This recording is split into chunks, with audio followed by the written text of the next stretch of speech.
Di sini, gua akan ajarin kalian gimana caranya seorang trader dan investor yang hebat itu bisa ngelihat sebuah outcome masa depan by probabilitas. Jadi kita ngelihat gimana caranya trading ya, itu benar-benar pakai probabilitas. Bukan cuma sekedar pakai feeling, bukan cuma sekedar dengar omongan orang, atau cuma pakai perasaan aja. Tapi kita pakai logic dan kita pakai probabilitas. Pemikiran probabilistik itu adalah menganalisa suatu kejadian di masa depan, kemungkinannya itu berapa sebenarnya untuk terjadi. Karena kita tahu ya, melihat masa depannya, kita kan bukan dukun, kita nggak bisa nerawang dan kita nggak bisa tahu masa depan. Tapi kita bisa kira-kira masa depan mana yang kemungkinan akan terjadi dan kita lihat probabilistiknya berapa. Jadi cara untuk melihat masa depan ini yang gue lakukan adalah dengan melihat semua kemungkinan yang mungkin terjadi. Jadi ini mungkin mirip kalau kalian pernah nonton film ya, ini Doctor Strange gitu. Dia bisa ngelihat banyak kan universe-nya. Ini yang kita lakukan di saat kita mau masuk dalam suatu tesis trading atau tesis investasi. Nah, maksudnya apa? Di sini gue akan langsung praktekin untuk kasih beberapa chart ya yang kalian bisa lihat pandangan gue terhadap harga Ethereum saat ini. Jadi gue kasih contoh cara gue masuk ke dalam sebuah trade dan cara gue berpikir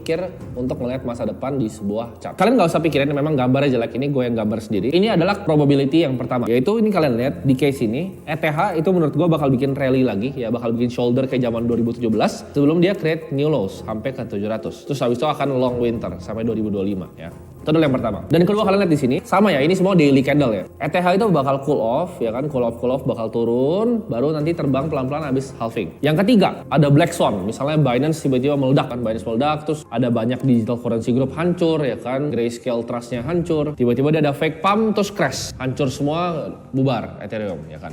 Yang ketiga. Yang keempat, tiba-tiba Federal Reserve bilang, oh gue nggak jadi naikin interest rate sampai Maret. Ya kita pivot semuanya, kita print uang lagi. Which is nggak mungkin sebenarnya, atau probabilitasnya kecil. Lalu ETH akan turun sedikit dan dia akan rally langsung terbang ke atas, bikin next super cycle. Nah ini gue lihat ada 4 nih kemungkinannya. Sekarang kita lihat nih, dari 4 kemungkinan ini, mana sih yang kemungkinan terjadinya lebih banyak. Itu kan ada beberapa skenario ya. Dan gue sebenarnya skenario-nya banyak banget, nggak mungkin cuma 4 ya. Kalau misalnya kayak Dr. Strange dia lihat 1000 gitu. Tapi yang menurut gue paling kemungkinan terjadi ini cuma 4 ini. Mungkin ada skenario kayak dia sideways terus-terusan gitu dan gak pernah berhenti, tapi menurut gue itu gak akan terjadi dan ngapain dibahas juga. Jadi dari 4 skenario yang gue baru sebut, probabilistic thinking yang bisa dilakuin tuh apa? Ini gue akan kasih gambaran sederhana ya. Menurut gue, case yang pertama dia bikin shoulder lagi kayak 2017 dan dia turun, itu ada kemungkinan 46%. Dan probabilitas yang kedua, di mana dia akan cool off dulu, terus baru naik pas halving, itu ada juga 46%. Dan kita lihat chart yang ketiga, case ketiga, itu ada kemungkinan 4% terjadi, black swan, hancur semua. Dan case keempat, ada 4% lagi terjadi, dia naik langsung terbang tinggi ya. Jadi yang kemungkinan terjadi itu adalah yang 1 sama yang 2. Nah, kita kan udah evaluasi kemungkinan terjadinya itu gimana. Nah, kita baru mulai bikin trade plan kita. Apa yang kita mau lakuin nih? Jadi banyak orang, menurut gua blundernya di sini. Mereka cuma gambar satu chart, mereka nggak lihat banyak. Terus mereka percaya banget bahwa chart mereka akan kejadian. Kalau gua nggak, gua kan kira-kira bikin beberapa situasi dan gue baru hitung kemungkinan terjadi yang paling tinggi yang mana sampai yang paling rendah yang mana. Fungsinya untuk apa? Nanti gue akan kasih tahu. Mereka nggak bikin trade plan ya, langsung cuma main eksekusi aja trade-nya, main futures, main long aja, main short aja. Trade plan-nya itu kalian mesti bagi menjadi action ya. Jadi yang pertama bikin case-nya dulu, kayak tadi 1, 2, 3, 4. Yang kedua bikin, 1 mungkinnya berapa persen, 2 berapa persen, 3 berapa persen, 4 berapa persen. Next yang ketiga yang penting ini adalah bikin action plan-nya. Apa yang kita harus lakuin? Kita lihat, kalau misalnya trade plan yang terjadi yang nomor 1, action-nya simple ya. Kita beli pas low-nya, dia kan bakal bikin low lagi, naik bikin shoulder. Kita sell di shoulder ya sebelum turun, selesai. Gampang ya. Nomor 2, actionnya apa? Kita buy new lows-nya. Jadi begitu dia turun, kita buy new lows, mungkin kita cicil, kita dollar cost average, sampai dia naik ntar halving cycle lagi. Itu yang kedua. Yang ketiga, kita pasti sell semua, ya kan? Mungkin kita tergoda untuk beli, habis itu kita cut loss ya. Mungkin kita cut loss 20-30%, kita sell semua, karena udah pasti ke nol. Kalau case yang ketiga, 4% itu kita mungkin rugi duit. Dan yang keempat, kan dia naik, tapi unlikely ya. Dia naik langsung gitu, tinggal kita buy. Mau buy dimanapun, mau ngejar ke atas, terserah, karena dia akan bikin all time high lagi. Nah, jadi dari 4 itu, kita breakdown actionnya satu persatu. Chart yang pertama itu adalah actionnya adalah kita buy, ya kan? Kita cari new low, kita buy, kita jual di shoulder. Yang kedua, kita buy juga, karena dia akan turun dulu dan dia naik lagi. Jadi 1 buy, 2 buy.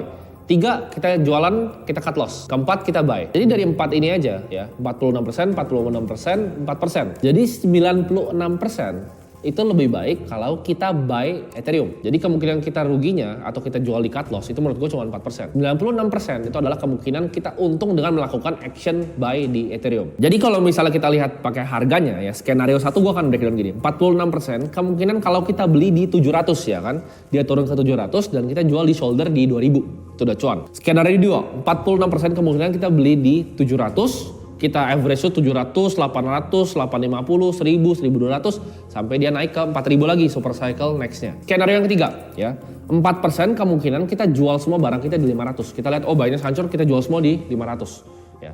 Jadi kita beli di 700, jual di 500, kita cut loss ya. Sekitar 20-30%. Nah skenario yang keempat, kita beli di harga berapapun. Mau 1100, 1200, 1300, hajar aja terus sampai dia naik ke berapapun itu. Jadi dari skenario ini, lebih baik kita sebenarnya membeli ya di harga 700. Karena opsinya adalah 96% kita akan dapat untung gitu. Pertanyaan kalian mungkin gimana caranya gue bisa dapat gambaran skenario tersebut? Kita tahu bahwa memang data historis tuh nggak membuktikan kita bisa lihat masa depan, tapi Mark Twain pernah bilang history itu pasti bisa rhyme ya. Jadi kita bisa lihat patternnya dalam historical pattern. Caranya gimana untuk bisa melihat skenario itu? Adalah dengan pengalaman, dengan kalian sering ngeliatin market. Jadi kalian mungkin udah sering analisa dari siklus 2017, 2020, 2024 nanti ya. Jadi kalian pahami dan kalian lihat siklusnya secara detail. Dengan sering ngeliatin market, gue percaya bahwa kalian pasti akan jadi lebih jago dalam mantau market, dalam melihat apa yang sedang terjadi di market. Kalau kalian habis dengerin ini suka bingung, kenapa jarang untung di kripto? Karena kalian masuk ke kripto nggak dalam pemikiran ini. Jadi nggak probabilistis pikirnya. Cuma mikir, oke, gue beli ini, gue jual ini, gue beli ini, gue jual ini. Jangan. Tapi kalian lihat kayak tadi ya.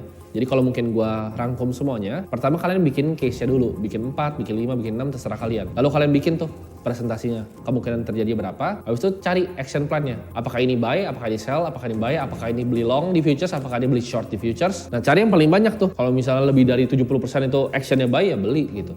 Di harga yang kalian udah tentuin tadi. Yang paling penting dalam kita menjadi seorang trader atau investor adalah kita mengambil keputusan tuh secara rasional dengan data dan bukan berdasarkan emosi.